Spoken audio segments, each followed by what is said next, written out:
What's up, guys? So today on the podcast, we have Kody Steele. Kody is a young up-and-coming jiu-jitsu practitioner, jiu-jitsu competitor who's been doing really well recently. He's a super exciting guy. Like a person I genuinely like watching compete. Like if you watch this guy, if you see the guy's name pop up and you watch this match, more than likely you're going to see some good action going on.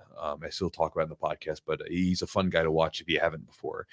And he's also getting into MMA as well. He's got a few fights combined with smokers and the amateur fights he's had. So he's got a few fights under his belt, and he's working on those as well. And so we're going to talk to him about everything: jiu-jitsu, training, competing, all that stuff. And so hopefully you guys can enjoy the podcast and find a couple ideas to chew on and take away for your own training.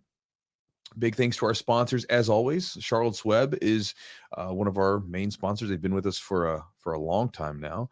And again, that is because for a while I started taking CBD back in, 2018 or something, 2017, something like that. I remember I was in Costa Rica, and I remember this. I remember I heard people talking about CBD back in the day. I was like, "This is CBD stuff. Like, sounds like snake oil." Yeah, it sounded way too ridiculous for me to actually buy into it because it had all these different like things that it could possibly do.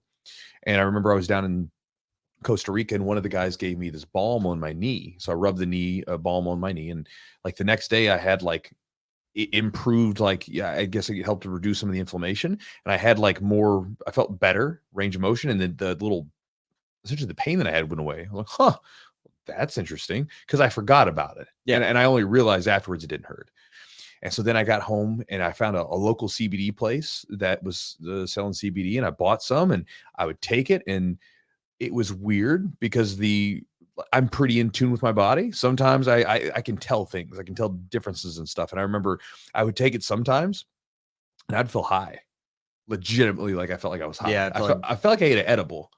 Right. It's like I felt like I was like I remember taking it one time, and we were in a Trader Joe's, and Jess and I were getting groceries, and I'm just standing there like, and I'm just veering off into the distance, and she's like, "Nick, like, are you okay? What's going on?" I was like, and I'm talking to him.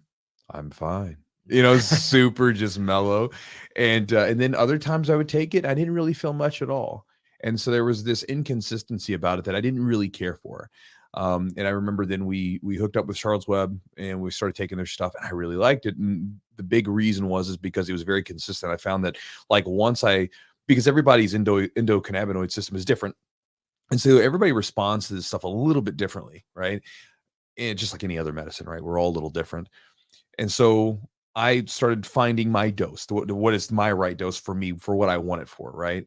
And I found that it was consistent across the board. And then, this past year, we went down to see them in Colorado, and we got to see their farms and how meticulous they are about everything. And we got to hear about these scientists talk about how they're trying to, work with these plants to create this really good, sturdy plant that's also free from all these different toxins and stuff like that can be present in other ones. And it's third party tested to ensure like the actual quality of the thing. It's actually what's in there is what's in there. One of the things that I didn't really realize when I started taking the CBD was that the fact that it's in an unregulated market. So who knows what's in there.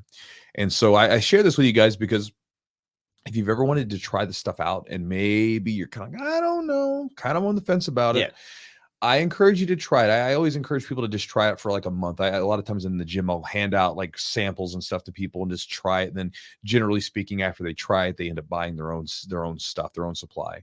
I'm the CBD dealer. I'm like, here you go. Enjoy your sleep and come back and see me when you want a full batch.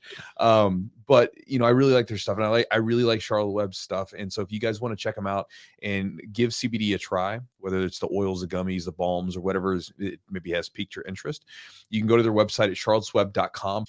And also thanks to our sponsor, Epic Roll. Matt at Epic Roll helped us get those Jiu-Jitsu limited edition Jiu-Jitsu rash guards and shorts out. And it's over now. Those are done. But again, the reason I picked Matt to do that, because I can make them myself. Well, I mean, I don't make them. The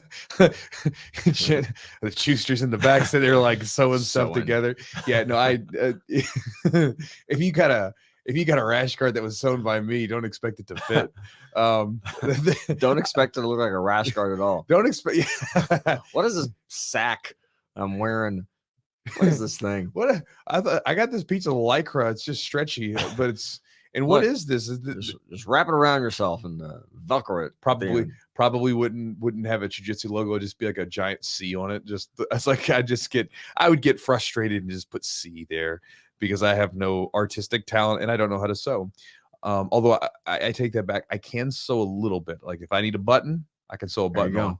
You need your buttons. Chewy's button attachment. I remember one of my first dates with Jess. My sport coat, one of the buttons fell off. Had to put that button on because we were going to the show and wanted to look nice. Gotta look proper. Yes, I had a button on. But going back to Matt's stuff, I really like all of his designs. I like the quality of his products. Both the rash guards, I like the way that they fit. I also like his Velcro, non-Velcro shorts. I think they're super comfy.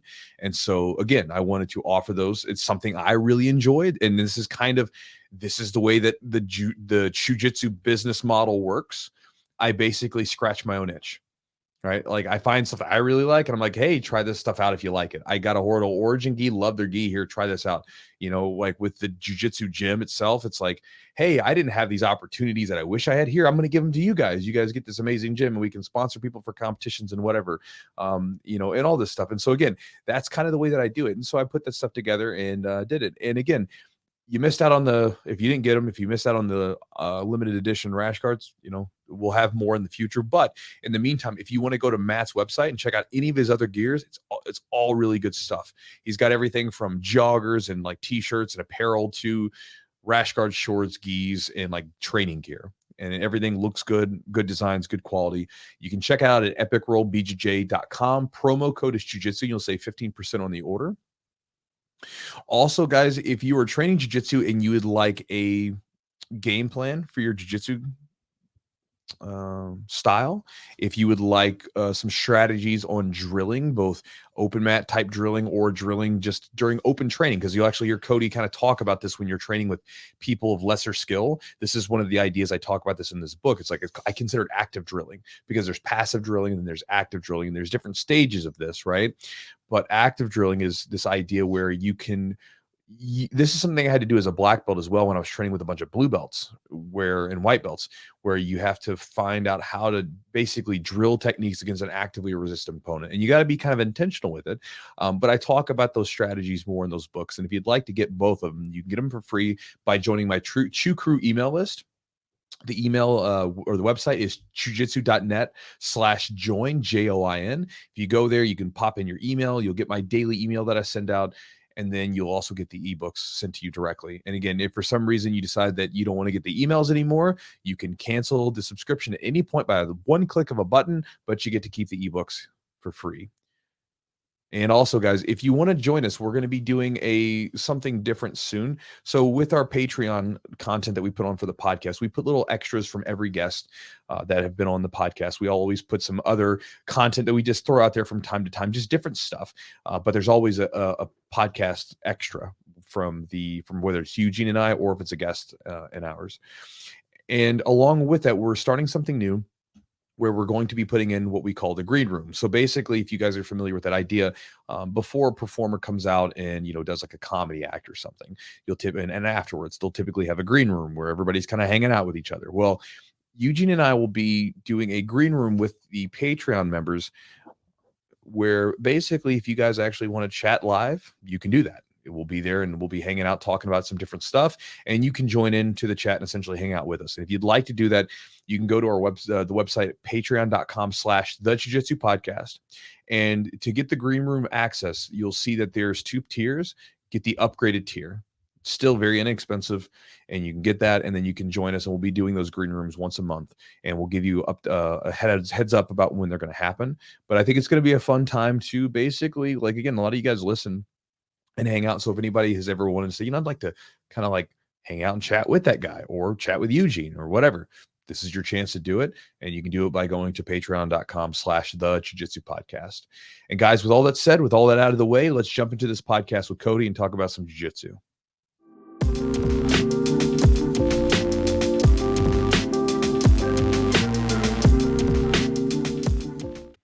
How'd y'all do at that competition last weekend?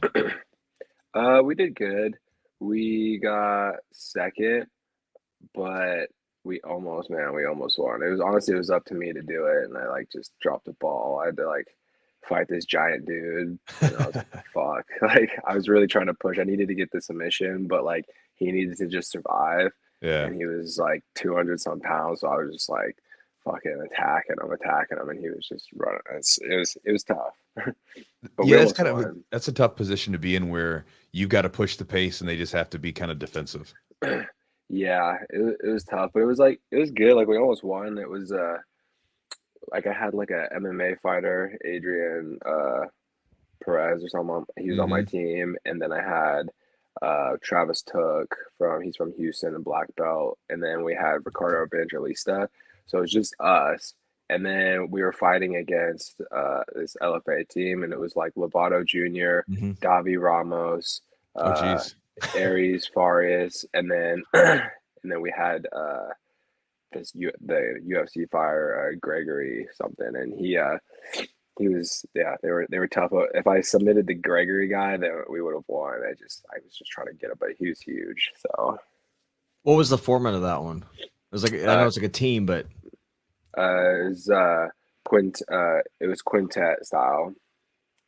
I gotcha. Yeah, and it was like what? How long were the rounds? Like 5, I think they had these for 8 minutes. 8. Gotcha. Yeah. Yeah, those are fun, but like if somebody's trying to, if they kind of basically need to stall on you, I mean, Yeah. it can make it pretty challenging. Yeah, I feel like if you're gonna make a team, I feel like a best way to do it almost is like wrestling style, where it's like you have these guys who make certain weights, and it's like Mm. the 75ers fight the 75ers, 85s, 90s, and the whatever. Because like it's like hard. Because like I said, you can just stall, and then win. If you get What one submission on your team, the other guys just need to stall and survive. was there a weight limit to it? Like, do they have like a team cut off? It was like we couldn't be over like 270 pounds or something like that, Uh-huh. like between all four of us. Okay. So everyone's team was like different Mm, size. I Oh, got so you. you get like a really big person, so you have the small one to balance it out. Yeah, like Ricardo Evangelista ended up fighting like Aries Fares or whatever.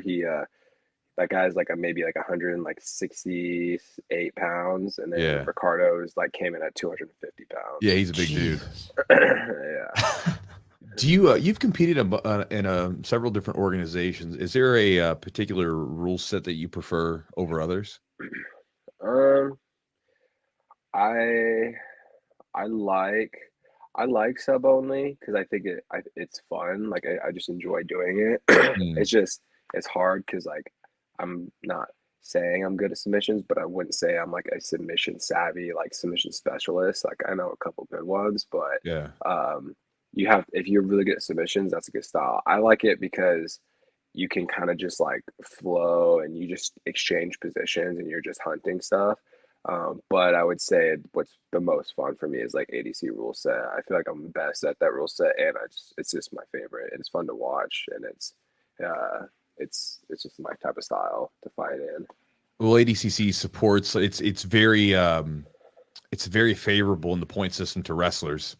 Hmm. For the takedown instead of a guy just pulling guarding and getting a negative. And you generally in most cases you've got most of the time it appears this way, you've got good or better wrestling than a lot of the people that you go against. Yeah, I mean, for that rule set, like I feel like if someone's gonna beat me, they have to be able to put me on my back. Mm. Like I feel like I got some things on my back as well to like throw up, but if the guy can like out wrestle me and like put me on my back, then it's tough for me. Mm. How long did you wrestle? Um, I wrestled. I started wrestling when I was in like seventh grade, so Okay. it was like 2 years. I did seventh grade and then eighth grade, and then I didn't wrestle my freshman year of high school, and then my sophomore year, junior year, I wrestled, and then my senior year, I moved from Washington to Texas, and then they didn't have really any wrestling. They had like a little wrestling club, but like it wasn't much there. So like that's when I started doing jiu-jitsu. Mm. Has your wrestling gotten better doing jiu-jitsu? I mean, because it's it looks pretty good because you go up against every now and then you'll go against some tough guys that are decent wrestlers. Like I remember watching your match with like PJ. PJ's not a bad wrestler, and you guys went College. after it. Yeah, you were going both after it, and you had some beautiful takedowns, and beautiful attempts on stuff. Like, did you get better doing wrestling like in the gym and doing jiu-jitsu as well? Yeah, I feel like for me, when it comes to like wrestling, like I'm not like I haven't been doing it since like I've been like a little baby or anything like that, like some Hmm. wrestlers, but I feel like basics are like extremely important. If you can get really good at basics and be able to like mesh basic combinations or basic movements together, then it works pretty well, you know? So like with my striking, I just work on my basics. With my wrestling, I just only worked on my basics. So like whenever I want to learn something, I feel like that I have like such a good like foundation in some things that it's easier to learn. And Mm. then it's also I just feel like I said basics just work, you know. Why do you think you made the transition to jujitsu? It just was it something that was interesting to you? Is that something you thought about pursuing? Like, because you're starting MMA now as well. What was it about jujitsu that kind of like really attracted you to it, and then now you've kind of taken off and done really well?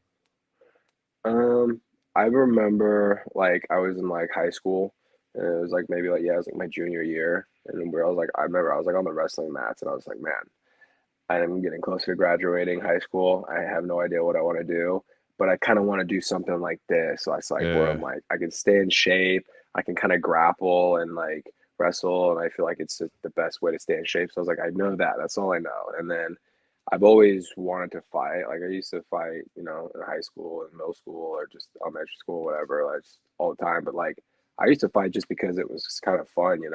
Like it was just that was just exciting. So Mm. like I kind of had in my head like, oh yeah, like fighting would be there for me if I wanted it to. And then I graduated high school and I was like, all right, let me think. Like, what do I want to do? Do I want to do fighting? Do I want to try to do schools? And then I was like, maybe I want to do MMA. So then I ended up going to like this gym and I was like playing with like striking and jujitsu. And I was like, I knew I had a little bit of wrestling. So I was like, let me just focus on the jujitsu part and the wrestling. So it's like, at least I have two good weapons. And then Mm. when I go to MMA, I can like learn how to strike and put things together. How many fights did you end up having so far? Uh, I have I have two MMA fights. I've done a couple smokers, some like boxing and Muay Thai smokers, and then I've done like a Muay Thai tournament, and so I've gotten yeah, that's pretty much like all like the fighting I've done. So I'm curious as someone who's fought like because I've fought as well, and I always like to hear other people who have done the same thing, who's also done jujitsu. What is the what are some of the differences that you notice like when you're doing a jujitsu competition versus like a mixed martial arts competition? Those differences obviously could be like your feelings towards them or the nerves before them. It could be the atmosphere there and all that stuff. But what are some of the differences that stand out to you between those two? Um, I would say like the difference. I don't know. I would say because I'm still like kind of like getting into like the MMA and the fighting scene. Hmm. Um, I'd say like maybe like some of the fighters, like I feel like in jujitsu, I can like read people's bodies pretty well. Okay. Yeah, like before a match, like I can kind of like look over and I can check him out and then just be like, if I see him staring at me or if I see him kind of like just looking down or just doing weird stuff with his body, like giving me body language. I feel Hmm. like I can like pick him apart and be like, okay, I'm gonna beat this guy. Like I want to go out on the mat and I'm gonna get in his face and scare him, shake him around, and then I'm gonna start doing my jiu-jitsu. But like MMA, you really can't tell. Like everyone, I feel like is like tough in MMA. And if you ask almost any MMA fighter if they think they can beat this guy, like most of them say like, yeah, I would knock that guy out or I'd beat that guy. Hmm. In jiu-jitsu, you can always like kind of like tell like, oh man, this guy's out of my league. I can't beat this guy. Like I feel like you could break people in jiu-jitsu a little bit easier. But MMA, MMA is like they get into that like survival mode, and Hmm. it's just hard to beat people up when they're like in a real survival mode. Hmm. Yeah, it's interesting. Have you ever been surprised by like one of your jiu-jitsu opponents? I've had this happen a couple times where I saw a guy, you know, and like maybe I was in an absolute division and I saw like a little like 160-pound guy, and I'm like, all right, you know, this guy, little guy, I'm gonna squash him or whatever. And then afterwards, like, you know, 20 seconds into it, I'm caught in a triangle or something like that. Yeah. Have you ever been surprised by a guy who you thought like, all right, I got this in the bag, and then maybe they kind of pulled something out? Oh yeah. Like I've like slept on people kind of where I'm like, oh man, like this guy's not gonna give me too much, or he's gonna beat me with it. And then they end up like doing something to me, and I'm like Uh, battling like an uphill battle trying to catch up to these guys. And it's like the match was way harder than what it actually needed to be. yeah. But from my experience, sometimes honestly, like I would go do the absolutes and like the IBJFs and stuff. I do Mhm. the absolute divisions, and they'd be like the smaller guys, and I would always know, I'm like, man, these guys are gonna just be so technical, Mhm. and like they'd be going underneath me, putting me in worm guard, Yeah. delahivas, and that's always a pain to deal with. The bigger guys, you can kind of scrap with them, and then you can kind Yeah. of tire them out, and then start working them. Do Yeah, you, I agree with that. do you change your style up like when you're so like you said the bigger guys you try to move a little more, or are you kind of just moving always? Because I think most of your matches, I mean, you're always like kind of going for the takedown, moving forward. Are you kind of modifying your game plan a little bit depending on your the size of your opponent? Uh, Kind of, yeah. I used to try to modify my game too much. Like I remember I was like, okay, this guy's like this. I need to be like this. I need to play a little bit like this and not do this. But all that would do is just kind of slow me down, and then like I would be starting to think too much, and I'm like in the middle of a fight or a match and I'm thinking too much, and I feel like when you're competing, you shouldn't really be thinking, you should just be Mhm. reacting. And so nowadays it's just like I just take my style, and then whatever they do, whatever they're bringing, then I just put my style on them and see how it works. And for the most part, I try to break people that way.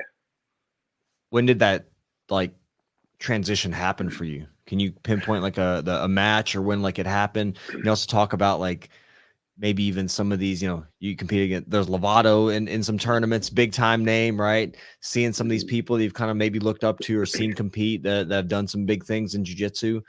Is there an opponent maybe that you realize like I'm on this level now, I can compete with these guys? Yeah, so like it's like probably like one of my favorite matches, because I remember I was a brown belt, and I was supposed to fight this really tough guy. We were both brown belts, and I was fighting him on third coast grappling, like on a stage. And I remember he got hurt because the guy ended up fighting Craig Jones, and Craig Jones like ripped his knee up. So like Mhm. I didn't get my match with him, but they replaced him with DJ Jackson. Mhm. And I remember like I was like, dang, like this is like my first name. Like I think DJ won like the black belt worlds or something like that, like the year before. So he was Okay. still like he was still hot at the time. And I so I ended up getting him on a replacement. And then I remember I just like I was like, I don't know what's gonna happen. I was like, but if he beats me, he's gonna be so fucking tired and done after he's done beating me. Like he's gonna have to work for it, and I'm gonna go after him. And then I remember I just had that mentality, and then I went in there, I won, and it kind of like sparked something. I was like, wow, like I could do this. Like I think I can, compete with these guys. I still had a little bit of that uh like fear kind of like I'd walk across somebody and I'd be like, oh man, this guy's really good. He's high level. Like Mm. I don't know if I can beat him. Like I still have that, or I still had that, but now nowadays I don't. And then with like certain matches, I've watched certain people um doing jujitsu. Like I kind of like to try to take a little bit of their style. And then there's some matches like I competed with Ty on Who's Number One, Mhm. and he like beat me, and but it was like the way he beat me was super like eye opening in a way. Like I felt like I grew a lot after that match, just because he put such a big pace on me and how he did and what he was doing. So I would say like the DJ match was like an eye opener where I was like, dang, like I can do this. And then I feel like when I fought Ty, Ty like taught me a lot in that match, even though I didn't win. Hmm. Yeah, it's kind of interesting, right? Like where you, because again, like you probably feel essentially like the same person, right? Like it's not like there's a shift Mhm. or whatever, but then there's this weird period of like coming to grips with who you're becoming, because we get better so much so slowly in jiu-jitsu and everything else. Yeah. And there's this like point where you're like, wait a sec, I'm actually like that good. Like Yeah. you're better than what you sometimes maybe give yourself credit for. Exactly. Like I don't ever like I always think it's really weird. Sometimes I'll see like, oh, if I watch a video about something I've done or something, I'm like, Mhm. wow, that's weird. I didn't even know I could do that. It's just comes out. Do you have this experience? This is an experience I've had sometimes when I have competed before, where like, you get in the zone and you start doing stuff sometimes when, at least this is for me, I've competed and I've done stuff that like, I don't even train to do this in the gym. And then I'm doing it out there. And then after the match is over, like I'll watch it on video or I'll just kind of think about it. And I'm like, man, it's almost like there's a different person that like steps out there and Mhm. competes. And then Yeah. afterwards, like when I'm watching them, I'm like, man, look at me go. Like I look pretty good, I'm killing it. Yeah, Have you had that experience before? Oh yeah. I was talking to my friend about that the other day. It's like sometimes like super fights, I like doing super fights because it's like Mm, there's lights, there's cameras, there's people, it's just all on you. And I feel like you either shine or you don't shine. And I like to compete. I like when people watch me, but when you do a tournament, uh I feel like, you can kind of be a little bit more comfortable, not too many people are watching you, but also it's like your first match is normally kind of sometimes like your worst match. yeah. But like after your first match and then your second match and then your third match, you just start to like catch this like rhythm where you're like, man, I'm just hitting everything today. I don't feel like I could be beaten. And you get into that kind of mode for sure. And then what I'll do sometimes is I like to watch my matches and like you're saying, like you do things that you're like, wow, I Mhm. never even do that in class. And now I watch, if I see myself do it, then I start trying to drill them in Yeah. class. And I feel like that's like a really good way to like also get a little bit better. Mm. Yeah, I've had these exact same experience before where I hit a move on the fly in a competition. In the one that I'm thinking about was in an absolute division. So like, had a bunch of matches throughout the day, and then I'm in the absolute. So my body, at that point, it's just fun. And hmm I remember hitting a technique and then later on going back to the gym and like watching the video, trying to figure out what I did exactly so that I could start Yeah. drilling it, because I was like, man, it worked great. Mhm. So I want to figure that out. That's interesting. And then when you were talking about Ty like pushing you and sort of beating you, what exactly did he do during the match that you felt like was maybe eye-opening to you or led you to become a better grappler? Um, I feel like for me, like I feel like my style for the most part in a way is like it's forward, it's aggressive, but I'm Mhm. always trying to like break people like in the match. And I feel like he just did like a really good job at doing that. Like I felt like he took my game and did it to me. Mm. And and just like the way he did it, like he was like I remember like it's one thing like seeing on the outside, but then like when you're in it, like you just know like when he was doing shit to me, I was like, fuck. I was like, damn, damn. I was like, that was good. I was like, wow, wow, Yeah. wow. And like, I was fighting him, but I was just like, at the same time, I was learning a lot. And like, one of them was like a big takeaway was like, he would like try to pass and he would kind of pass, but he would make me respect it where I have to defend. And Mhm. I would defend, defend, defend. And then he would go the other way, but he wouldn't like fully pass me. He would just kind of like, come in halfway, like a half pass, half pass, half pass, half pass. But I had to respect him because if I didn't respect him, then he would just take the pass. Right. And so just doing that gassed me, and then certain things he did on the feet gassed me, and then after that I just didn't have anything, and then he ended up just he didn't even like just snatch my leg up anyway. He just took my leg because I was just Mhm. so tired I couldn't even defend. So um, certain things like how he did, like how he approaches certain positions and things like that. So I think like after that match, it really like I had to go back to the practice room and practice certain things, but that helped me like kind of grow a lot more, like big time. How did you feel like after that match? Were you kind of motivated or were you a little bit like upset with yourself? Like how did you use that as a learning experience? Um, I mean, I was a little upset, because I took a L, but thing with like jujitsu is like you take so many L's, and like when I was coming up through the belts and stuff, like through like white, blue, and purple and brown, like my first year at every belt was like just an adjustment period. Like Mhm. I'd go compete, and then these guys were beating me because there's something I haven't seen or something I haven't felt before, and then the next time I compete, I'd be a lot better. But I mean, I was going like first round. I'd go into like Pan Ams. I was going to Worlds. I was losing first round, second round. I was going I was losing all the time. So it's like at this point, I'm used to the losses. They don't really bother me. I just shake them off and I just keep going forward, you know. I feel like if you let the losses get in your head and they bring you down, then you're gonna have a terrible mindset. You're not gonna be motivated. You're barely gonna go to class, or if you're in class, you're not gonna want to be there, and you're just gonna have a slow party. You know, you don't really want to have a pity party for yourself, which sometimes I see a lot. Yeah. Which belt do you think was the toughest adjustment for you? Was it at the higher levels, or was it somewhere else? I'd say purple belt for sure. Uh, Uh, just because like purple belt is for one, I still don't fully understand jujitsu. I mean, I still don't really understand it, but like at that point, I really didn't understand. Like I didn't know how to play with the points. I didn't have strategy or anything like that, and I didn't have much of a guard at that period. I was like even like practicing. Like I was starting to play with different guards and experiment, see which one I even liked, and I had my go-tos on top and my takedowns, but it was just hard because sometimes at purple belt you have those Brazilian cats that come through and they've been training since like little kids, so they're yeah. like black belts. They've been training for like 12 plus years, you know, and then if you're fighting like just like an average guy who's been a purple belt for a while, he's been probably a purple belt for a while too, you know, he's got like a dusty purple belt. And so that was like a hard adjustment. And then brown belt was pretty tough too because just the level, like everybody was just a lot higher. Everybody understood jujitsu, but I felt like it was like they understood jujitsu, but like they were okay. And then it was either like there's okay guys and then really tough guys. Yeah. So it's like that in between. Purple belt, you still have like bad purple belts, middle purple belts, medium, what decent, really, really good.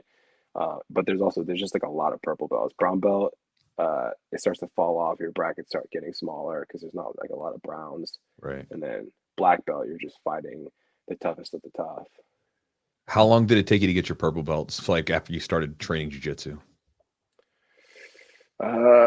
So it took me like, I think it took me like 6 months or something like that to get my white belt. And then I was at purple belt for about 2 years, I think.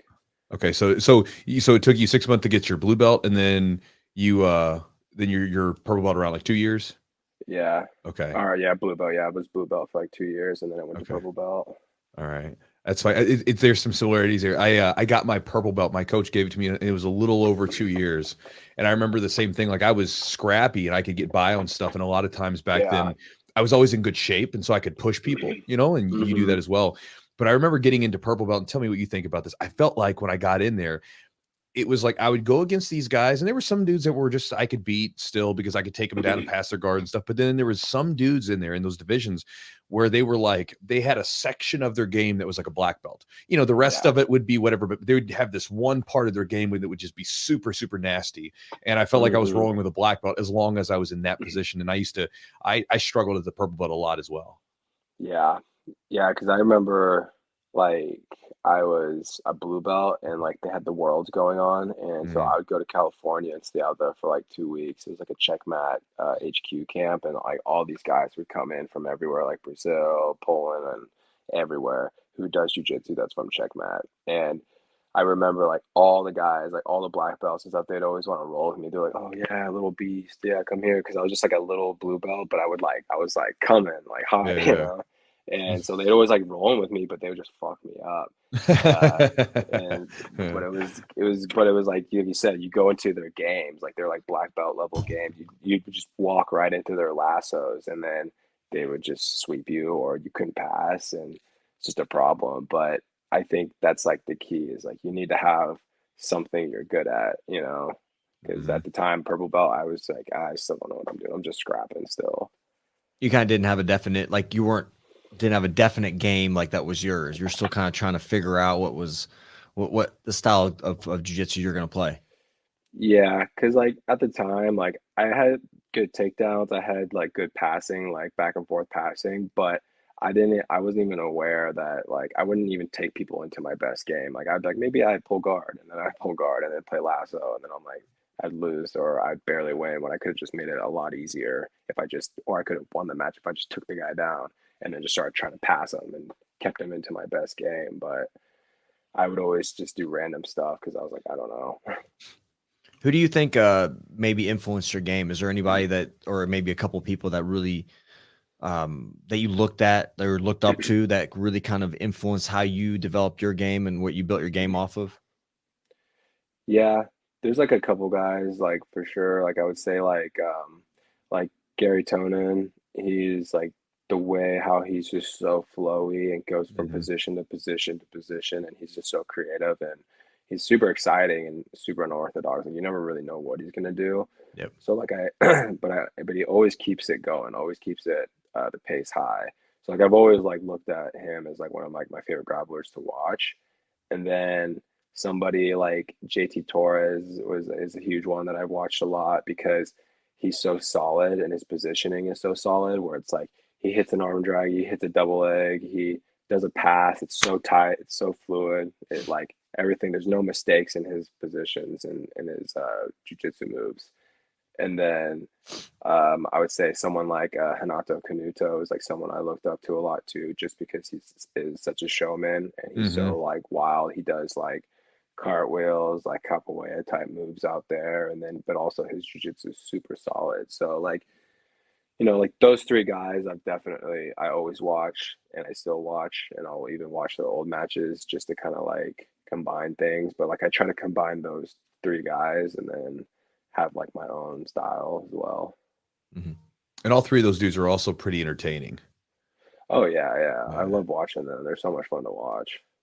And that's something I've sort of like watched your matches, and I don't know if this is running through your mind or not. Like, granted, you can't always control what happens, because it takes two people to make a good match. But, for me at least, I care about, obviously everybody wants to win, but like, I Hmm. don't want to win in unimpressive ways. Like, I want to try to push the pace and do stuff that's where afterwards I'm like looking at it. I'm like, I actually like watching this match opposed to, man, I want a really awesome, boring ref's decision. Like, I don't want to watch it.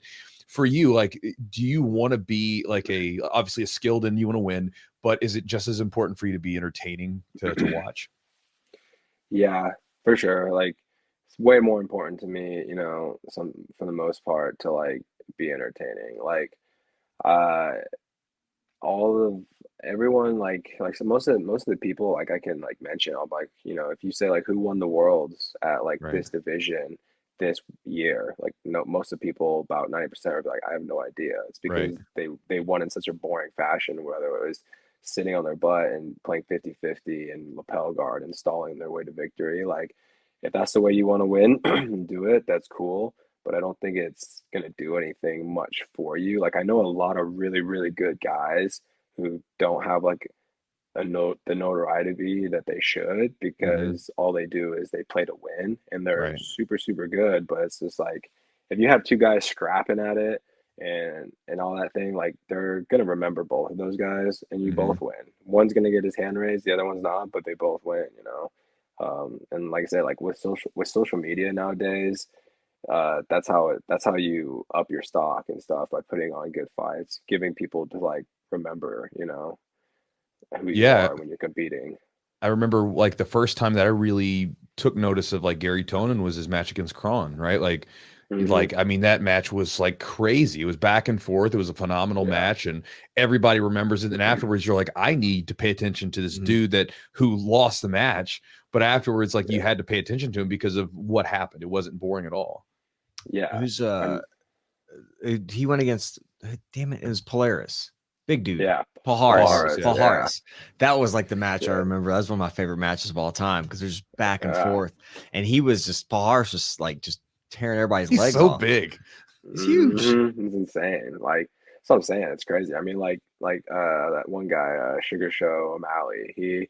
Oh He yeah. hasn't really fought anybody that's like, Hmm. damn, but like he's putting on exciting fights. He's knocking Hmm. people out. He's putting on a show. So, and he's not even fighting ranked guys slash, I don't know if he might be ranked now, but Right. regardless, it's like he's still getting paid just as much as the champions, because he is who he is. Yeah, and I think that's sometimes a bad idea, because there's a lot of, like you said, people fight to win. And, I think about like, well, why do you want to win? And I think that a lot of people, they want to, they want to win tournaments so that this way, they can then make a living doing this stuff, right? Like they can either open up a gym and people will come, or they can do seminars or something, right? They can make a living doing this stuff. I imagine that's what's on a lot of people's minds, right? You're like, how can I make a living doing this stuff? And, I think they forget that it's like, if you win and nobody remembers how you won, nobody really cares. Like you're saying, like, who were the last world champions or at these weight classes? I mean, everybody, I don't know, it's like, but then there are matches that you'll find that stand out. And because of the matches were so exciting, like you watch like a Buchecha and Rodolfo Vieira back in the day. Like, I mean, you watched them and they're both crazy. They both kept crazy paces. And you remember those matches, you remember those people, and you'd want to train with them. But, the random guy that won the world championships at whatever year, and like you said, he won on like a ref's decision by using a lapel guard and like leg scissoring. It just, you're like, I'll pass this one up, no big deal. Yeah, it's always a weird thing. Like when you get to like so many times I've been like upset because I'm like, oh wow, these two guys, they're fighting, they're big names. Ooh, it's gonna be good.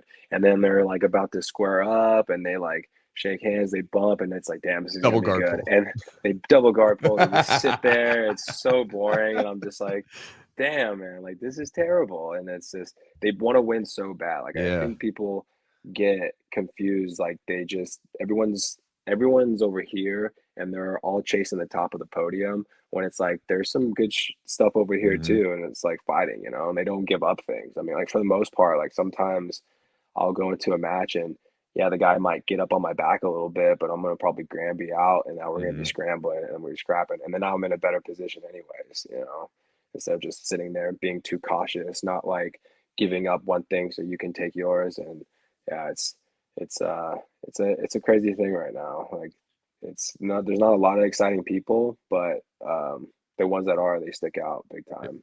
Absolutely. Yeah, I remember one time I was at a competition. I think it was like it was a IBGF tournament, wherever I was. And I remember like I saw two really big name dudes getting ready to square off. And I like came over and ran up to the gate to like watch it. And I mean, they're like, they're doing that thing where it's almost like they're a chicken, where they're like swiping their feet on the ground, they're stomping. And I mean, they look like they're about to punch each other. Yeah. So I'm pumped. I'm like, this is going to be a good one. And then they almost got double DQ'd for double guard pulling. And then eventually they went to it and then it like got tangled up. And then I looked over and there was like some masters, like black belts that were going, and the dudes were having like a takedown battle. I was like, I'm going to watch the old dudes get after it, because I don't think they care. They're just out there for guts and glory. Oh yeah, like honestly, like I've seen that so many times. Like I'll go run over, everyone's like cheering on their feet, and I'm like, oh yeah, hell yeah, it's gonna be crazy. And it's so boring. And then I end up watching, like you said, I end up watching like the blue belts scrap it out because they give up so many points. And I'm like, damn, you can hype them up easier. It's great. So you had we were kind of looking, just to get a little more information about you and kind of your competition history. And like, so you kind of traded wins and losses beginning, kind of when you started getting some bigger matches. And then late 2020, early 2021, you went on a nice winning streak, right? And you've been exciting throughout. Like, what was that? Do you remember what that transition was, and possibly like your formula now, like winning matches and being exciting? Kind of like, do you recall that moment and kind of going on that streak and what it felt like? Yeah, a little bit. It's kind of, I feel like it's just like a combination of things. So like for one, it was like I've just been like really working hard. I mean, every day I'm doing something, like, but it's like not just every day, it's like consistently every day, where it's whether I'm waking up, I'm hitting weights, so I'm doing strength and conditioning, I'm hitting pads, I'm going to the gym, I'm doing the extra drills, I'm doing all the rolls I can and stuff. So it's like that was just adding up. But then also with all the competition experience that I was getting on like big stages, that was like I was like making little adjustments in my head and stuff like that. But the biggest thing that really changed for me was just relaxing more and just having fun. Like it's weird to say, it's hard to say, to try to tell someone that, but like, if you take somebody and you say, all right, you're gonna go compete, but not only gonna go compete, you're gonna go on a stage with lights and all these people watching you, and then you're like, that guy's gonna get so nervous, he's gonna freeze up, he's gonna go out there, compete, and probably do like 10% of his game. And I feel like I'm getting so comfortable out there now, and I'm having so much fun because I'm not worried. I want to win, but I'm more worried about putting on great shows. And because that's for the most part when these shows call me, like they're paying me to put on a show, you know, not Mhm. just to win, but put on a show for everyone to watch. And, you know, so like I have that in the back of my mind. Like I don't stress out too much anymore. I'm legit just having fun. So instead of me like doing like 20% of my game, I'm like every time I compete, I feel like I'm like, wow, I'm like my whole full game starting to show. Like I'm like competing to like the fullest that I should be, like when I'm in the practice room. It's Yeah. hard to explain that to someone, isn't it? Where you say Yeah. you've got to, you know, because it's like you obviously you want to win. You're going to go 100% to win, and you got to work hard and all that stuff. But then when you compete, you have to like almost not give a shit whether you win or lose, so that you can actually show who you really are. You know what I mean? It's so hard Yeah. to explain that to someone. Yeah, because they want to win super bad. They don't want to lose in a, like an embarrassing way. You know, Hmm. your mind's against you. Like my mind will be like, man, like this, that, this, you suck. You're not good. This guy's faster. He's gonna heel hook you. So watch out for the flying triangle. Like your brain's almost against you. It's really Hmm. weird, but it is. But you just like gotta turn it off. Like, and the only thing that gives me confidence is like I know I wake up every day and I train as much as I can. So there's literally nothing else more I could have done. And then plus, like I said, like I just have fun now. Like it's just fun for me. Like I get excited when I get to go out there and like, you know, scrap with some people. Absolutely. So you were talking earlier, like, you know, part of your style is you like to break people. And I assume because, you know, I've fancied myself in that realm when I was a bit younger, that you like to break them with like through conditioning. Like you like to push the pace, and then until you get that feeling of where you all of a sudden you feel their body just kind of flop, you know, flop out. Like you can tell.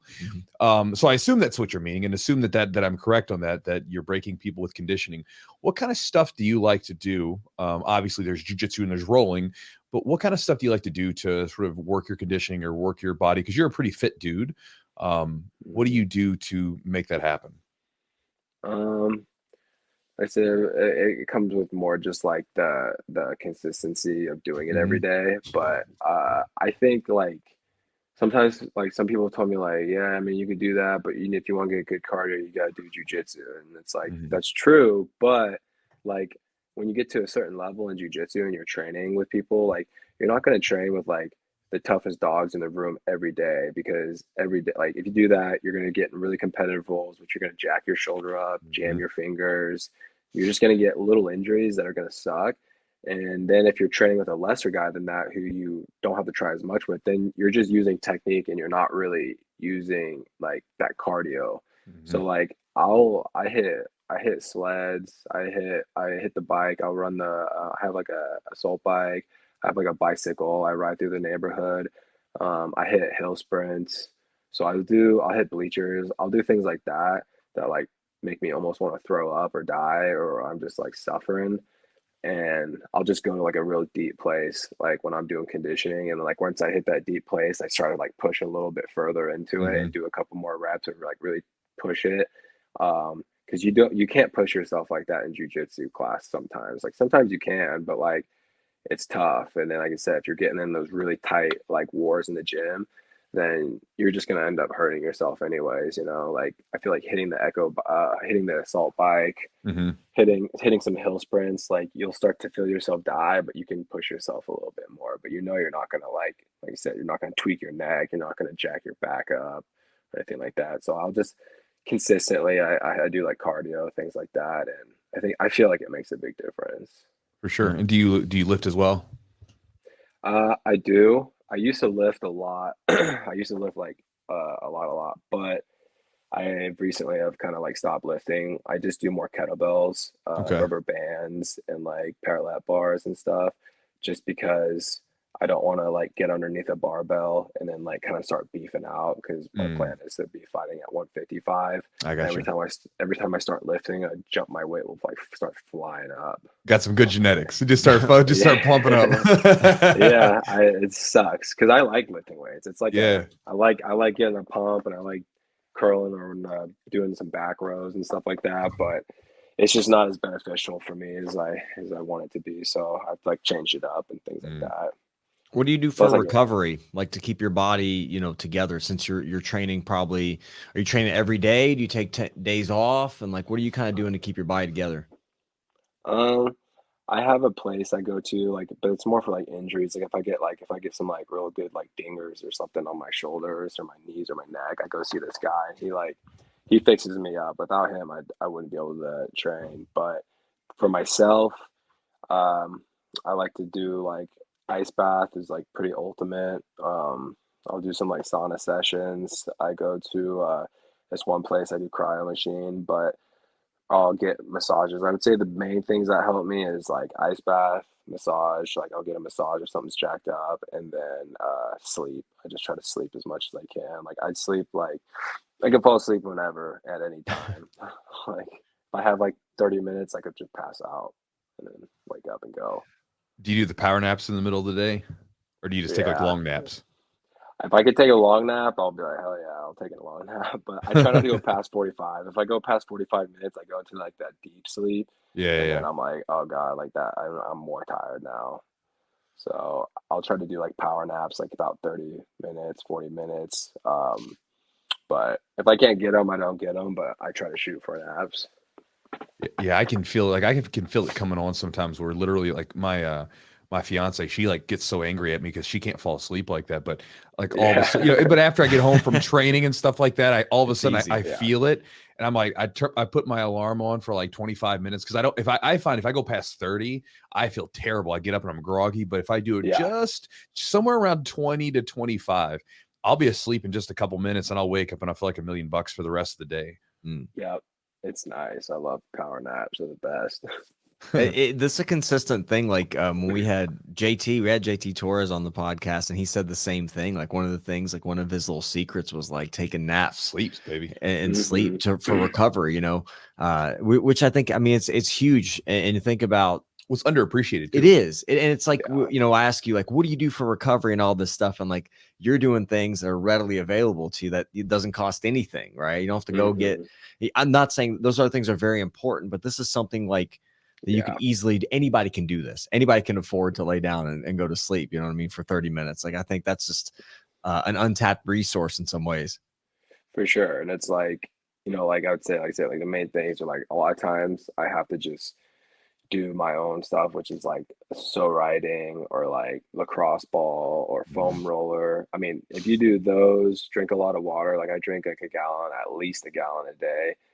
If you can put down a gallon or more and then do some foam rolling, ice yourself if you need to, and then get some good sleep. I mean, you'll surprise yourself on like how good you'll feel. Mm-hmm.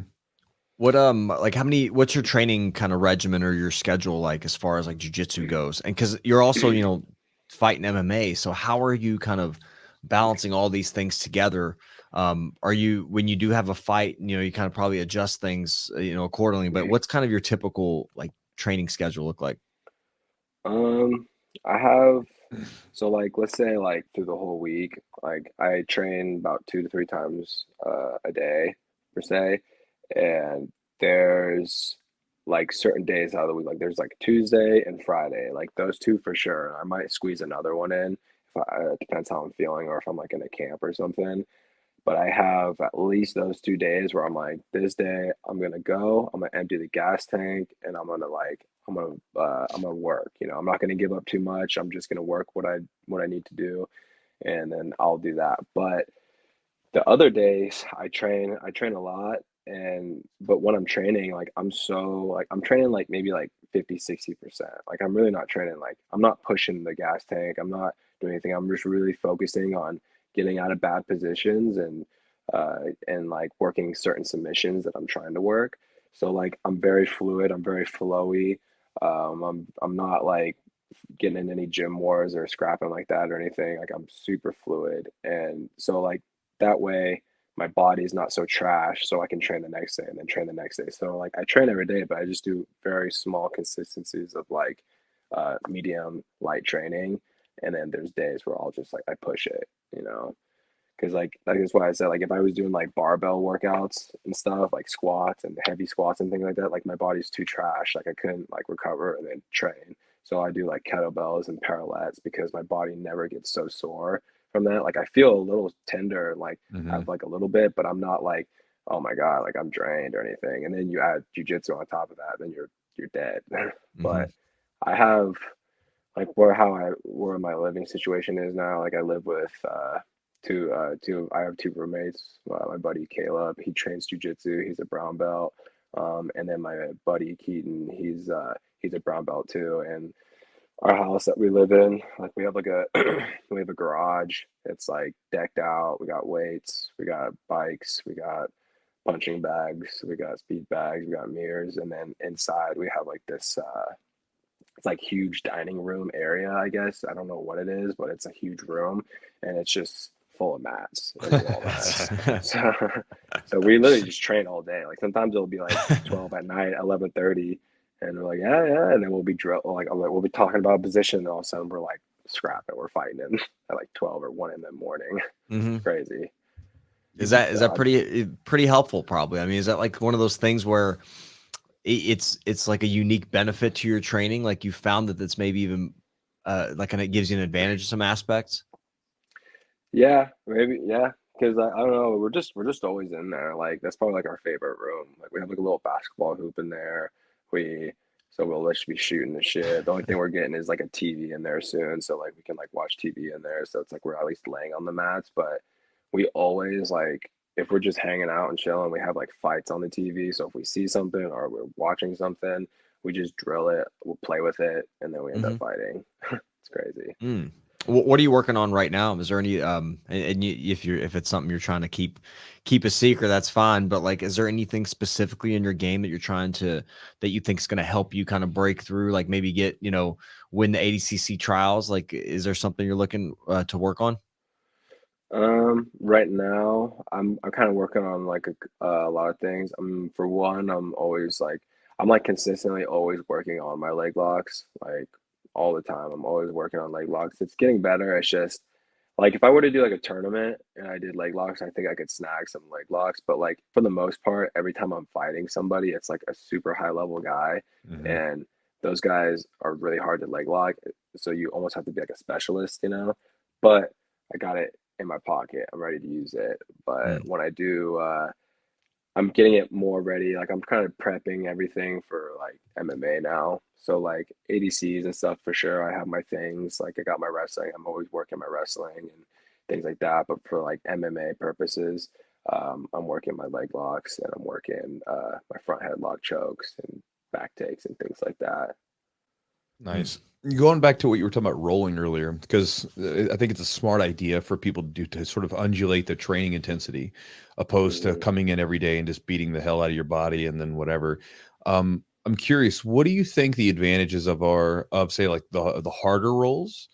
Like those roles where you're going with someone who's at the same skill level or maybe better, and you guys are really getting after it, like what the advantages of those are versus, say, the advantages of a lighter role where maybe you're working with someone who isn't quite as skilled as you, or maybe there's as skilled as you, and you're just sort of, you guys are flowing a bit more opposed to getting after it. Yeah. Um, like I said, I think, they both have their ups and downs, their pros Sure. and cons. I'd say like the intensity part, like you kind of learn how to fight, you learn how to be aggressive. If somebody takes you down, you don't just lay down, you pop back up and Hmm. you don't give them those points. Or if you're going for a pass or someone's passing you, you really push them away and you have to fight for all of those little minor points that they're giving up. You don't want to give up anything. So or like maybe like an aggressive timing thing that you're looking for. Like you can just, I think that's good. And then it makes you tougher, it gives you good cardio and things like that.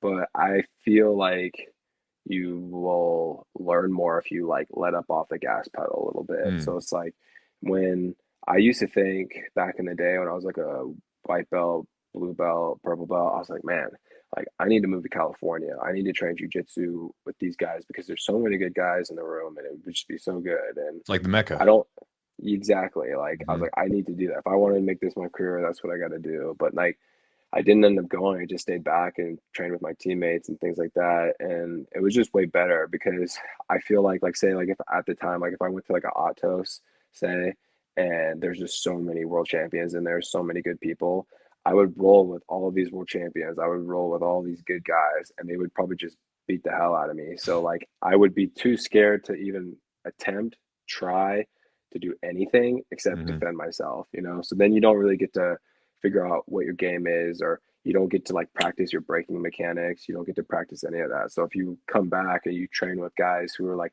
a little bit less, you can slow everything down. You can find your grips. You can find those little details in the submissions or the sweeps. And then you can start building confidence behind it. Like, wow, I hit this sweep so many times today. I think this is it for me. And then you just start getting better at it, better at it, better. And you find new details about it. So like, I think you learn a lot more doing that. I don't think you learn that much when you scrap. I think you just get tougher, which is, like I said, you need both. You gotta balance it, like, because when I'm doing it, when I'm just training and I don't have anything coming up, for the most part, I'm just flowing and moving. And then when I have a competition, I'm like in camp, like I said, like those 2 days, I'm pretty selfish on the mat where I won't give up takedowns. I don't give up sweeps. I don't give up much. I just work my passing and my aggression and things like that. But I enjoy rolling more flowy. It's more fun. I agree with you. And and with your hard training sessions, is there like a particular day or anything that your gym does it where you guys are like, all right, it's Mondays and we're throwing down, or is it just kind of one of those things where depending on if there's a competition or something coming up, maybe you guys put together some special sessions? Yeah, if there's like a competition, like say like trials or ADCs, like we'll be like, all right, we're coming to the gym, we're meeting, we're doing this, we'll do that. But for the most part, I just know like our attendance at class, like I already know at least like some certain people are gonna be there.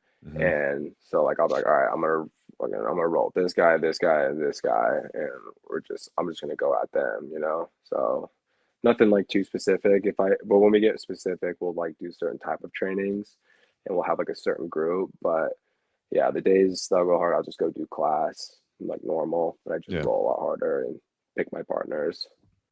How much, and this is a question I love to ask because a lot of the competitive grapplers now are doing no gi. Are you still doing any gi? Do you find it's beneficial if you do? And like, how much of that comprises like your training? Yeah, I mean, I do gi like once a week, just because like before I started doing the MMA, I was doing more, but now with the MMA, it's hard to find the time. But I teach a gi class, so that's about like the only time I will roll is that class. But I don't like to like for me, like the gi is so tough, like it's really tough, it's really technical, and I don't train in it like I used to. So I would do like I love to just roll and train in the gi. Like that's really fun for me. Doing anything competitively in the gi is fucking tough. Like my hands aren't even built for it anymore. So it's like I'll tear my hands up and I'm like pissed. I'm like, fuck, that sucks. So Fingers bleeding when you leave the y- gym. yeah, it's fucked up. So I'm like, I'm good. And but I do like the gi, and my plan, like my end goal is to open up my own gym and my own academy, and I want to be I want to be able to teach gi classes too, and like I want to have a good gi program. I don't want to just have like a no gi program. I want to have like good no gi and good gi program. So I try to still like stay in the loop. I still train a little bit in the gi. I teach in the gi. Yeah, because I did gi pretty much from white to all the way to brown, and then my professor said I don't have to do it anymore or compete in it anymore. So I was like, sweet. Yeah, it's interesting. Yeah, and for your game, I mean, you're so kind of wrestling based. I think it's just, and you like a lot of movement, so it can tie you down a little bit and kind of slow you down. Those grips can be if you're not used to it, dealing with those grips can really be frustrating. And it also, I mean, I can see where MMA, you're not, obviously you're wearing no gi stuff, and then you're competing in no gi. So I think it all kind of makes sense, what your schedule would look like. For sure, yeah. Like I would compete in the gi, and like I would do gi and no gi, say some tournaments. Like if I did like a IBJF, I would do gi no gi. I would either like get on the podium at gi or I would win, but like I would win by an advantage. I'd win by 2 points, whatever. And then my arms were just shot. And then the next day we'd do no gi, and then I'd beat everybody. I'd win the absolutes, or I would do stuff. So I was just like, I just found way more success in the no gi too. Like I said, like they would just the guys in the gis, they would just they worm guard you, they tie you up, they put you in lasso, and then they'd beat me by an advantage. And I was like, what the fuck? Like you didn't even beat me. Like you held me off, but you didn't beat me. You didn't even fight me. So Yeah, you said lasso earlier, and I was like, lasso, and all the like the lapel stuff is the most like frustrating thing ever because I want to move. I like to push the pace and move a lot, but it's like Hmm. one of those frustrating things where you get tangled up and you're just kind of stuck. And if you make a move, you know you're going to give up like an angle, but at the same Hmm. time they're not moving, so you're kind of like you're just stuck. So we're either going to do nothing or one of us has to Mm. just give something up. Yeah, because like with the nogi, it's like you can kind of give something up and then you can start exchanging from there. Yeah. But in the gi, it's like if you give up a little bit, he cinches it and gets it tighter, and then he cinches it more, and then after that, you're tapped, you're done, you're not getting out. So you have to be super tight in the gi. Yeah. Mm. I was telling someone else too, as I've gotten older, I'm 36. How old are you? 26. Yeah, you're young dude. Um, when I like as I've gotten older, I feel like the gi bangs me up more. Like I can do a no-gi session, and a no-gi session will wear me out more because you got to stay moving. You can't really just hang on to Hmm. stuff. So cardio wise, I feel like the push is more. But like as far as how my body feels afterwards, I get more little like weird tweaks in my hand, my knees, and everything else with the gi because of the fabric, than I did from the than I do from no-gi. Yeah, it's weird, right? Like I thought it would be different because you can kind of slow everything down, Yeah. but I think with like the collar pulling and like yanks your neck and you're like Mhm. pulling back, so you like, or if like you're pulling this way or you're pushing and you just, yeah, I always get jacked up in the gi. Like I get really bad like tendonitis or like tennis elbow or whatever Yeah.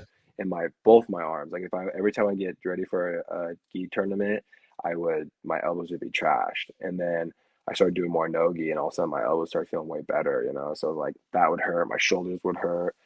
So I was just like, I'm good. Like I don't have to do this anymore. Like I don't want to do it.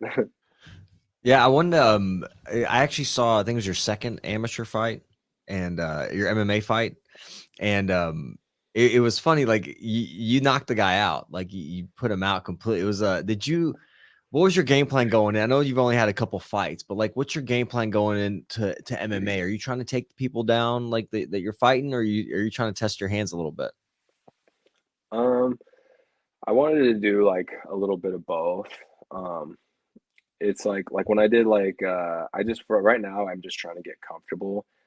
Like my first, I think I did like a smoker one time, and they're like, "All right, this is your game plan." I was like, "No, no, no," and I was like, fuck that." I was like, I'm going in there to scrap. Like I don't want to think too much. I just want to do it." And so like Mhm. my hands were down. I was just chunking bombs at them and stuff like that, just going crazy. And I was like, "All right, cool, boom."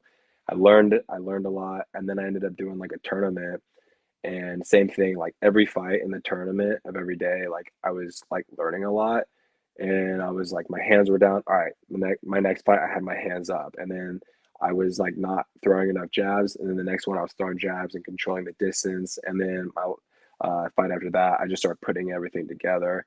And then when I did my first amateur MMA fight, it was kind of the same thing. Like I was just kind of like, all right, I don't know what to really expect, but like I'm just gonna go out there and I'm gonna try I want to practice my hands, and I just ended up throwing like a lot of crazy hands. My hands were kind of down. I wasn't very technical, but that's just how I needed to do it to like to get through it. Mm. This fight, I was very a lot more like calculated with my stuff. Like I knew I was better than that on my last fights that I've done. Like I knew I was a lot better than that. I just wasn't doing it. So this time I was like really uh like hard on myself about like, all right, like keeping your hands up, keeping moving your head, touching, like controlling the distance, do low kicks, high kicks, body kicks, mix it all up, do everything. So that's what I wanted to do in my last fight. And my plan was, he's heavy on his lead leg, so I'm gonna calf kick him and take his leg out so his jab's gone and he won't be able to move much. And then after that, I was gonna take him down, like practice my level changes in the cage, take him down, work my ground and pound stuff that I've been working on, and then let him back up and then knock him out. But it just happened all so fast. So I was like, all right, I'll just take it. Yeah, I think you That's threw pretty like much the a plan. body kick or a head kick, and then you threw a right hand. Is that Yeah. what? So Yeah, like, you kind of yeah, I dropped was a like, little bit. yeah, I came out and like I saw like we squared up and I was like I was kind of like reading the distance. I was like, wow, like I'm already in range to throw my calf kick. And then I like booted his calf kick and like It was either like two ways. I was like, he's either gonna eat the calf kick and be like, "Ah, fuck, that hurt," and just kind of wobble on it. I was like, or I was gonna sweep his leg from underneath him, and then so when I kicked his calf, it like swept his leg, and then he kind of like was slowly getting up, and I was like, "Oh shit, I think I hit him." So like I swung hard on him, and I thought like I'm not thought like I kind of like hit him in his mouth a little bit, and I thought like it kind of rocked him, but I think it scared him more. So then I was like, all right, cool, like what's up? And then he changed his stance. And then when I was watching his old fights, like he would change his stance, but he wouldn't do anything from there. So I was like, if he changes his stance, I'm going to head kick him. So then right when he changed, I was like, sweet, head kicked him. And then when I knew, like right when he changed back, I was like, he's going to throw a jab. And then he just stepped right into a jab, and I just like slipped and then threw like a overhand on him. It was slick. So it was, yeah. It was really cool to watch like the setup because I mean, it looked like, I mean, the striking looked great. You looked crisp. It looked really good. And I almost saw him like kind of do this. You kind of threw something, kind of did this number, like, all right. Yeah. And then you go right back to it. And it was kind of interesting to watch that. Just like even the body language was kind of cool because you look really confident there. Yeah, I mean, that was fun. So congrats on that. That was cool. It was cool to watch you compete. And I just kind of wanted to ask you, man, like moving forward, what's going to be your focus? What are you trying to accomplish now? You know, jiu-jitsu or MMA, what's kind of the main focus of your training?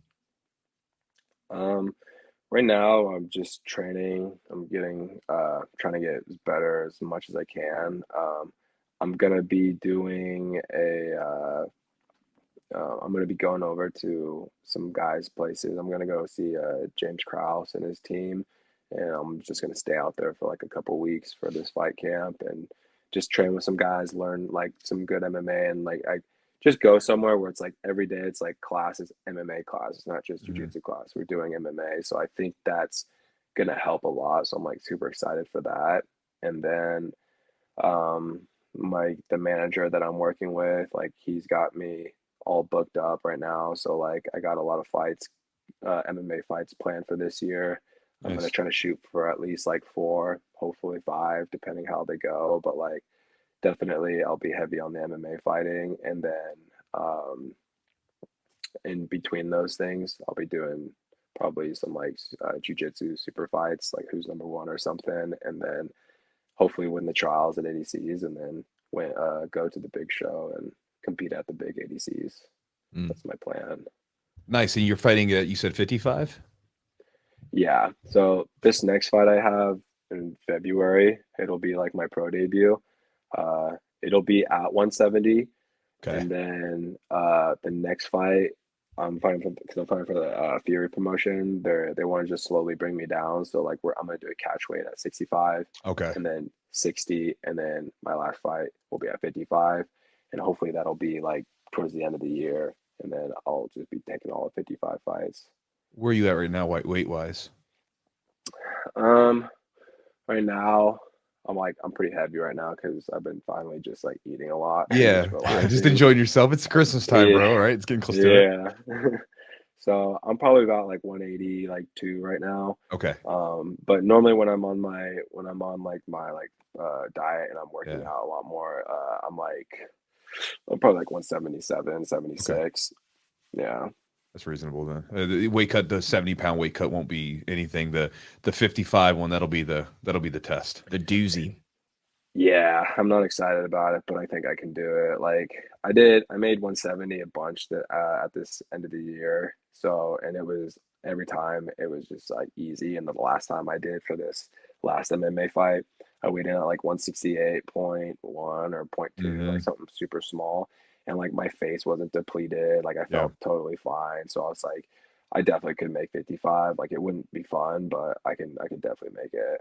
Yeah, and as you start to drop your weight down, you're doing it intelligently, where you're making some incremental, starts from like 70 to 65 and down to 55. Your body tends to, it's weird. Your body will get used to being smaller. You know what I mean? It'll like kind of adjust to it over time. Yeah, like I think I'm gonna get like a nutritionist. So it's like, and then like I already have like a fight for February, and then I'm already like booked up for April to fight again, and then I'll be at 65. So once I start the nutritionist, I'll probably just have the nutritionist through the whole entire year. Yeah, dude, if you can get a good nutritionist, man, like that's like worth its weight, because Like even, you know, I used to cut and diet and just do whatever, like the normal stuff that everybody would do. And then I remember hiring one, and it was literally like, the dude was like, what do you need to be? I was like, this weight. Okay. When do you need to be this weight? Okay, here. And then every week it's like, you know, like he gives me my diet and it's like everything's laid out for me, so I don't have to think and I can focus on what I'm doing. And then I remember it would be like, hey, my weight dropped a little extra, I'm down to this. And he would say, okay, we'll eat a Pop-Tart and this, and you'll be up to 201 tomorrow. And like, sure enough, I was at 201. I'm like, friggin', like, you know, yeah, dude, it's like friggin' super tricky. So those do, if you can find a good one, they know their stuff, like it can help take a lot of the just the thinking out of it for you, so you can just focus on your training rather than like having to figure out what you're going to eat, what your macros need to be, or any of that stuff. Yeah, that sounds great. That's what I'll definitely be doing, because I hate it. Sometimes I'll eat too much. I'm like, fuck. Yeah. That's not for today. Well, did you start training and you just get hungry, you know? Just eat everything, yeah. right? Yeah. The problem is, like, I'll train and then I come home and I eat, and then we'll be chilling at the house and I'm like, oh no, I'm getting hungry again. So it's like, that's what gets me, the nighttime.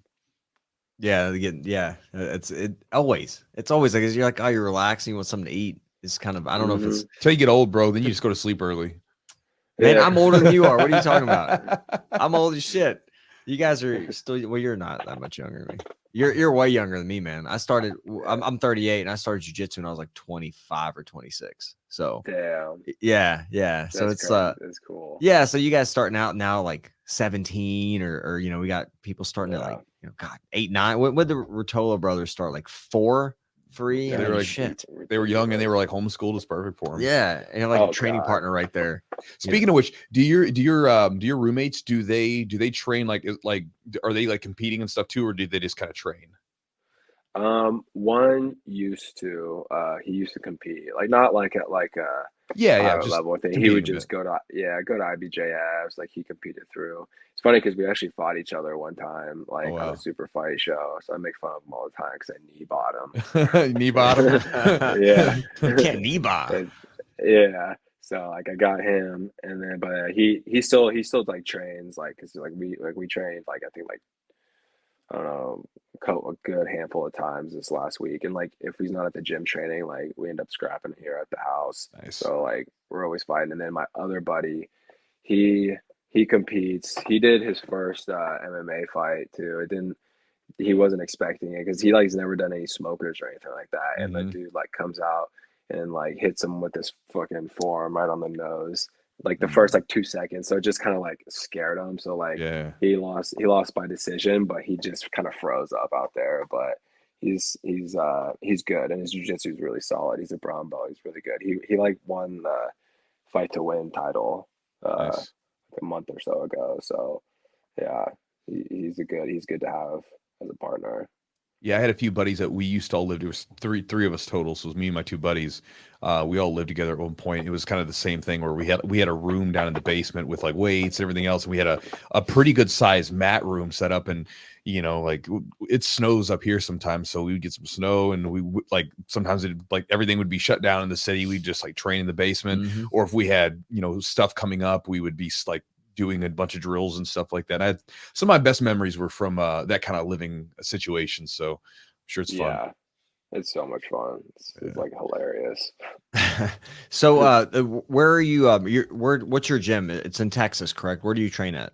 We train at Brazilian Five Factory. It's in Austin, Texas. It's like a Checkmat affiliated school. Cool.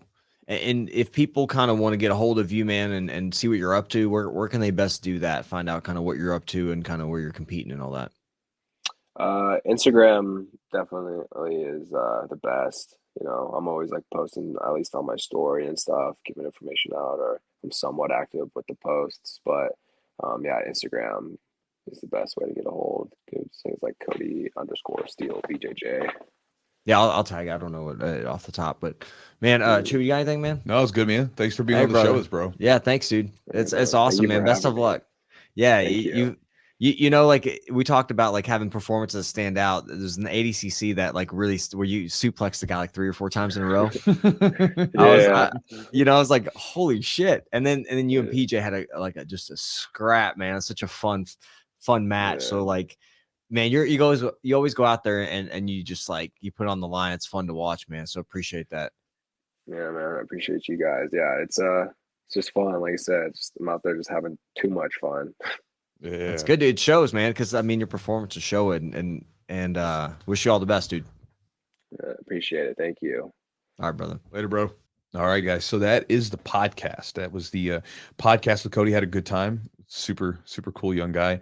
26 years old. Man, that's got some good years ahead. Yeah. You And know, we had some fun conversation after. So that's gonna be on the Patreon. Some fun little. we did. You know, that's always the thing that always happens is like we start getting into some really random stuff. It's fun after like when we say, all right, podcast is now finished. You know, Yeah, people kind of like sometimes they'll just kind of like, all right, they kind of relax and they just we You know just what kind it of chat is? about some silly stuff. It's the same thing, just like he was talking about competing. Mhm. When you compete and when there's something on the line, and then when you're no longer like when you don't care about what's on the line or whatever, then it's like you can just let loose. Mhm. And I think that's what happens sometimes because again, a lot of these, not everybody spends as much time talking as I do, for Yeah, instance, right? yeah. I mean, I spend a good deal amount of my life speaking to people. That's what I do for a living. I talk.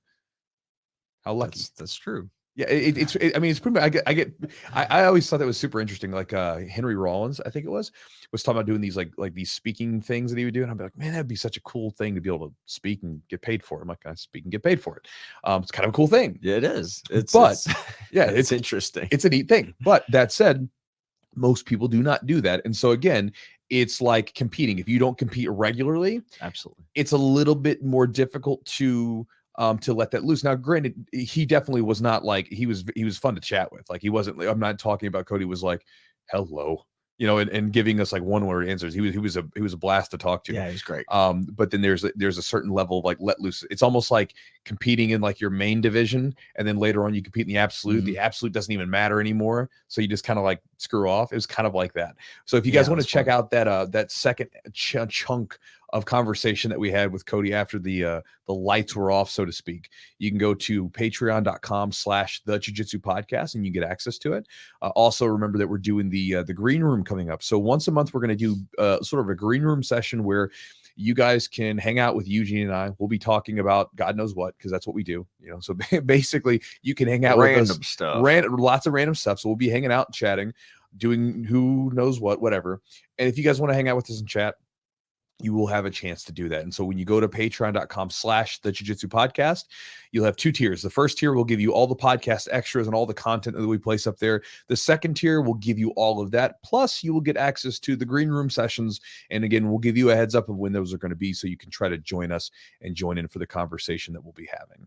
Also, thanks to our sponsor, Charlotte's Web. Charlotte's Web helps make this podcast possible, and they make amazing CBD products. Again, if you are not a believer of CBD, if you've never tried it before, or if you tried it but you like maybe didn't get it from the best reputable or most reputable company, I encourage you to try it out.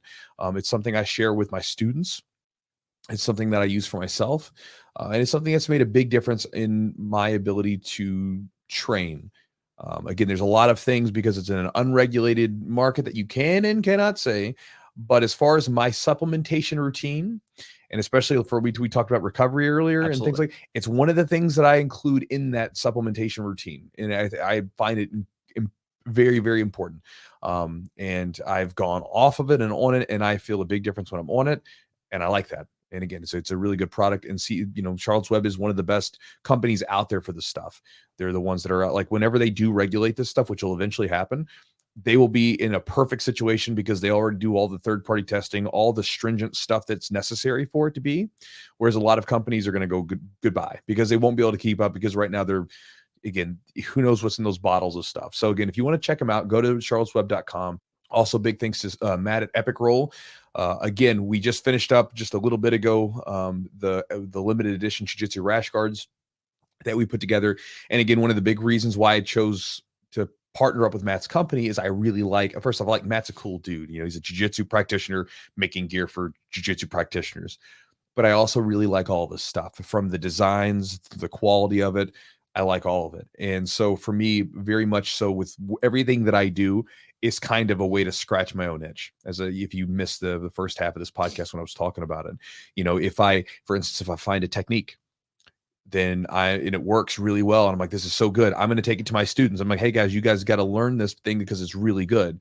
You know, if I have a sort of thing that I wish I had when I was younger in the gym, I'll make that opportunity present for the newcomers that are coming in now. I basically that's one of the things that guides me, you know, even in the videos, when I'm doing a video for someone on YouTube, and or if I'm answering a question, I try to put myself in the position of that person. It's okay, like what would have helped me in this situation, so I can empathize with the person. You know, I'm not going to look at them and go, this is such a stupid question. Like, it's not a stupid question. It's their question. If I had that question, what would be helpful to me? And so I answer those questions with that place in mind. And so with that said, I really like his stuff. I like wearing it. I genuinely like wearing it. And I'm proud to put my name associated with it. And so I wanted to share with you guys. So thinking about a person like myself as a blue belt or white belt or whatever, or purple belt or whatever belt, who was looking to get some gear, I was like, well, that's what I would do. I would just, this is a company that I would like to share stuff with. So that's what I did it for. Now, while the limited edition rash guards are no longer available, we'll have some new stuff coming up in the future at some point. If you'd like to check out his stuff and either get some new jiu-jitsu gear, apparel, or whatever it is that you want, check out his website at epicrollbjj.com. And the promo code is jiu-jitsu. You'll save 15% on the order. And last but certainly not least, if you are not subscribed to my email list already, my Chew Crew email is where I send a daily email. You can do so by going to jiu-jitsu.net/join. When you join, you will get access to 2 free ebooks. One of the ebooks will help you design a jiu-jitsu game plan for your particular style of jiu-jitsu. I also include my specific game plan. So like you could literally look at this thing and then go watch one of my matches, and you could watch me go down the flow chart, because it's pretty much been the same thing for several years. I've made some new additions to it, but for the most part, the guts of it are the same. And I also include an idea or an ebook on drilling. And the drilling strategies range from passive to active, because I believe there's a spectrum of drilling types, if you want to call them this, that you can implement to bring a technique from using it for the first time, and then in very passive situations, to being able to use it in a higher level relative to your skill level, of course, right? Because I'm a high level jiu-jitsu practitioner, but then if I was to go with like JT Torres, I'm not so high level anymore. It's all relative, of course. But you know, it's a book where, again, for instance, one of the ideas in it is something that I used a lot when I was a black belt, and it's something that I think a lot of people could use who are in a situation where they don't have a lot of time to drill on their own. And that's active drilling. And I talk more about how to use active drilling, you know, during a regular old class time. So if you don't have extra time in the gym because you're strapped for time, you can use these active drilling strategies inside your gym during regular old class times. And so check that out at jiu-jitsu.net/join. And guys, with that said, that was the podcast. Hope you had a good time listening to Cody and chat about his stuff and all that and more. I don't know where I was going with that. I was going somewhere, but that's probably that. Going to sleep. Why am I going to sleep? I don't know. What time is it? You're tired. I'm not tired. Six. I'm not tired. You're tired. 6:19. I was contemplating lifting later on tonight. I don't know. You can yet. do this. I don't know. I don't think I'm gonna lift tonight. I think I'm gonna go home and just relax. I'll get up in the morning, go lift. Slacker. Gotta do a leg day tomorrow. Leg day, baby. Leg day. And then training. Train tomorrow. Yeah, I'll be training tomorrow. Be teaching for sure. I might roll. I don't know yet. And that 6 a.m. class is calling your name. Yeah, no, it's not.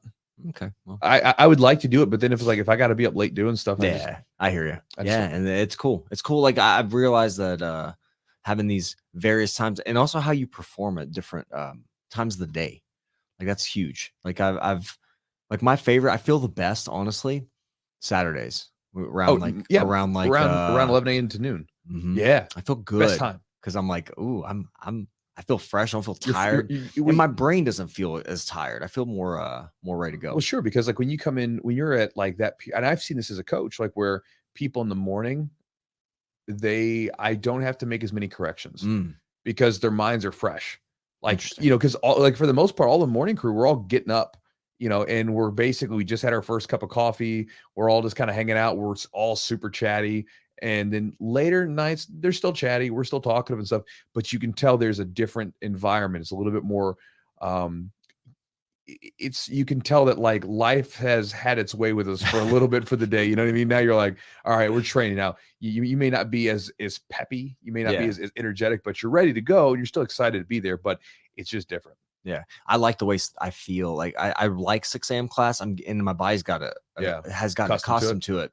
I really love the way I feel after though. Oh, Like, I yeah. feel like my day feels just a little brighter, feels a little more manageable. I just feel like I'm good. I'm good now. I had like a good training session in. And so, but you know, it's one of those things where like maybe a day that I would not be able to train, I am able to get some training in. And man, some training is better than none. Well, you know, honestly, if I had my perfect routine, I would never do late night classes. Mm. And I would only do like early morning and mid morning classes. And then I would go to sleep earlier. Because like my favorite, my bar none favorite time to just be up is early in the morning. But the thing is like if I get up too early in the morning, I feel wrecked by the middle late in the day. So I can't do it. And I want to see those evening people because there's a lot of people in the evenings that I would not see in the mid morning classes. Right. And so I was like, I got, you know, that trumps it. But like my favorite time, like seriously, is being up at like 5 in the morning, 4 in the morning.